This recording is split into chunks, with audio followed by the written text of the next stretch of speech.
Hi, welcome back to my channel. Today we're here to talk about ways you can increase your attention span. To do it a little bit differently and in the vein of trying to increase your focus, we're going to talk about the ways you can increase your attention span first, and then later in the video, I'll go over why it's so important to increase your attention span. Let's get started. Most of us are doing way more than our ancestors ever did. We're having to keep up with social media platforms, keep up with our emails, and also do our day jobs. Writing a paper, or also cooking dinner at the same time, taking care of your family. It's a lot more than anybody else has ever done in human history. You're finding yourself doing tasks that are all done simultaneously, and your brain is essentially dividing its attention across many items at once.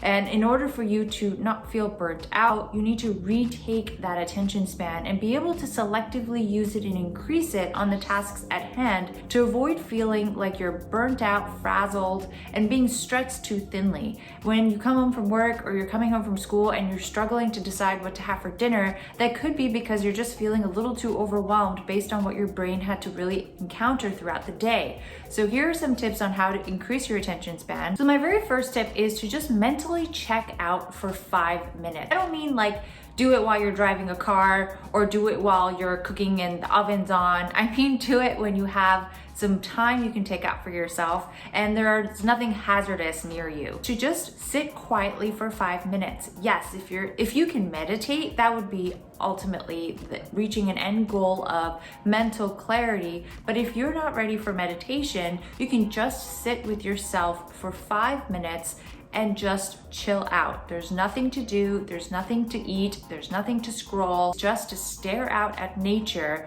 You could look at a tree, you could look at some grass, and look at something that your human body is naturally set to see anywhere in the world that is not man-made. So it's a way for you to feel calm and not to distract your mind too much. Even looking at a nice skyscraper landscape can be a bit overwhelming for your brain as it tries to compute and figure out what it is it's looking at and then looks at all of the different things that it's contrasting against. As long as you can look at it for a good solid 5 minutes where all you're doing is focusing on your breathing and focusing on the object and nothing more. Try to declutter your thoughts. What does this need from you? It needs a 5-minute commitment. Do it between going from the bedroom to brushing your teeth in the bathroom. I like to do this in the morning because it's a great start to the day as opposed to scrolling through my phone. I'm necessarily creating a bunch of synapses in my mind that aren't going to help me with my day and only breed a sense of lacking where I'm comparing myself to others or a need for me to do better or for me to, or even looking at a picture of food because then I'm distracted and thinking about breakfast. On average, we check our phones 50 to 60 times a day. That is an outrageous number of times that we are bombarding our brains with information that most of the times isn't very critical for us to function. Okay, set social media block periods. I am not advocating for you to cut it out entirely. Most people go on a social media cleanse and come back after a day or a week and feel really refreshed, and that is enough for them to sort of go all or nothing. I don't think you need to go cold turkey ever. I think if you set boundaries for yourself where you're only using social media for certain designated times, how do I do this? What I'm advocating is not only to set some sort of time limit, but also a certain time of the day which you can go use to go visit social media.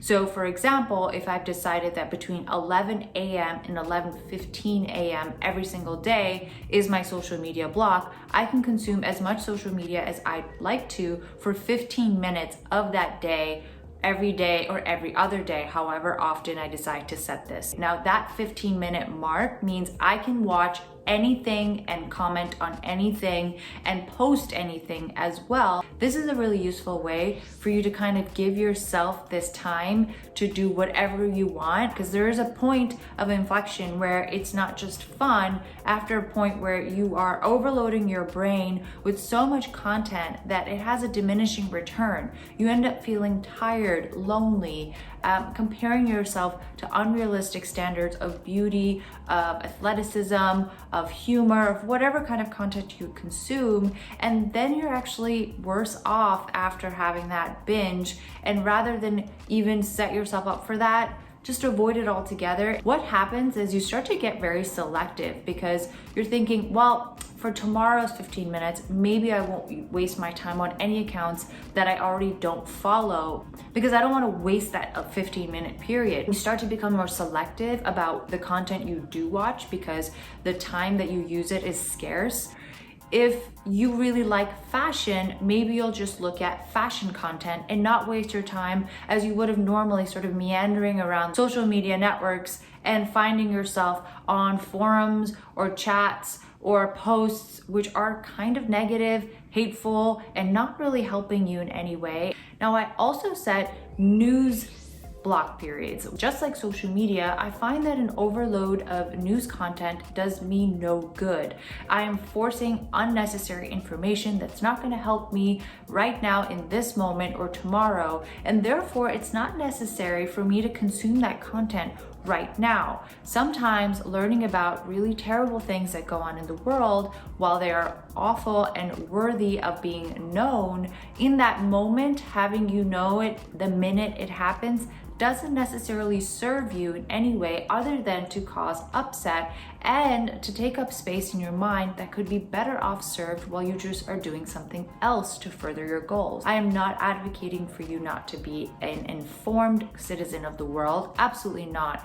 What I am saying is to avoid going on any kind of news outlet, turning on a TV channel or reading it online and just going crazy with how much time you can spend, because there is no need to listen or finish anything that is not exciting or interesting to you, because you run the risk of exhausting yourself. So when there is something productive for you to do, for you to take action against a cause that does have value to you, you generally feel so bombarded and exhausted that it basically leads to a lot of inaction. If you notice that you realize that you have done almost nothing to further any of the causes in the world, some of which you care about, some of which you don't, it might be because you're learning about every single thing that could get better in the world and it's too much, and you need to really devote your time just for the causes, just for the things that maybe you personally care most about, because it's not your job to fix it all.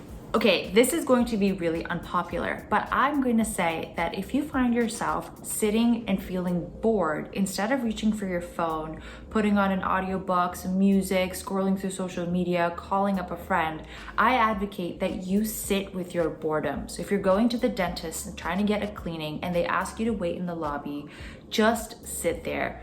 Don't do anything else, and try to see what happens to your brain. The more you distract yourself, the more numb you are making yourself and not realizing the beautiful thing that comes with taking a mental break. That could be your 5-minute break. Maybe you can't stare out at a tree, but it still gives your brain a chance to just almost do as little as possible for it to just relax and decompress, even if it's just a 5-minute wait in the lobby of your dentist or your doctor. Or maybe when you're at the salon and you're trying to get a haircut, maybe don't chat up the person who's cutting your hair and give them a break. They talk all day to their clients and they constantly have to multitask by doing your hair and having a conversation and making sure that they're coordinating their time well enough. When you sit with your boredom, you'll realize how uncomfortable you might feel at the beginning. Back before the internet era, people had many moments of silence in their day, and it brings a sense of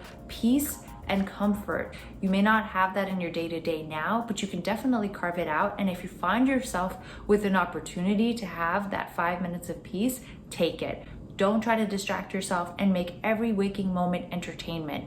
That entertainment can come back to bite you because it's just cramming in more of that stuff in your head that it just makes you feel tired at the end of the day. You don't even have the patience to listen to an entire song, much less an album, the way people used to listen to music. Music used to be produced as a body of work with many songs, and people used to listen from one song all the way to the end of the entire album, which would take hours, not necessarily in one sitting, but they wouldn't say, oh, well, that one was slightly boring for 20 seconds. Let's go to the next track. It built a certain level of tolerance for content. The next one I have for you is to read real books, not TikToks, not Instagram captions, not Facebook posts. Read a real book.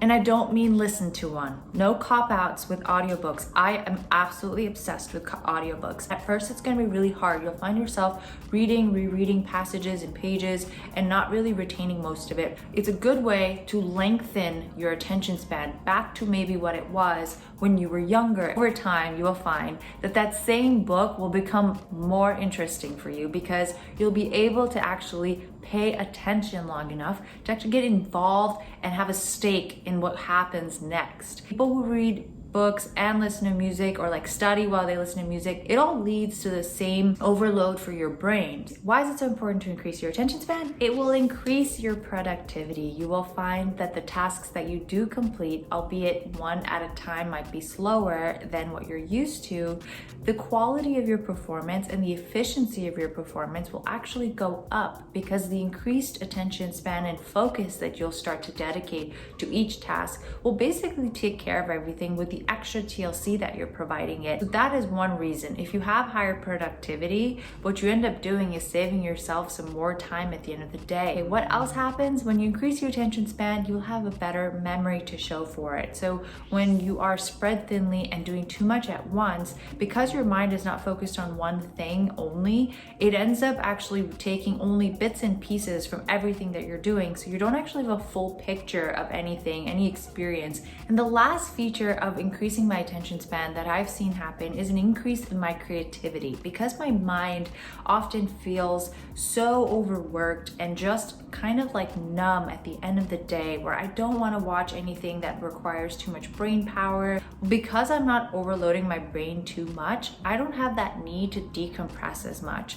The benefit beyond that point is, yes, I have more time, but I have way more creativity. I can actually think of the things because my mind has the time and sort of the flexibility to do so, because I haven't burnt out from the day's work already. All right, guys, that's all I have for you today. If there's anything that has helped you increase your focus and attention span that is not medication and not something that would be difficult to acquire for the average person, whatever that means, please let me know in your comments. I'm always trying to find out ways to increase productivity that aren't necessarily like rocket science. That's something that we can apply to our day-to-day lives.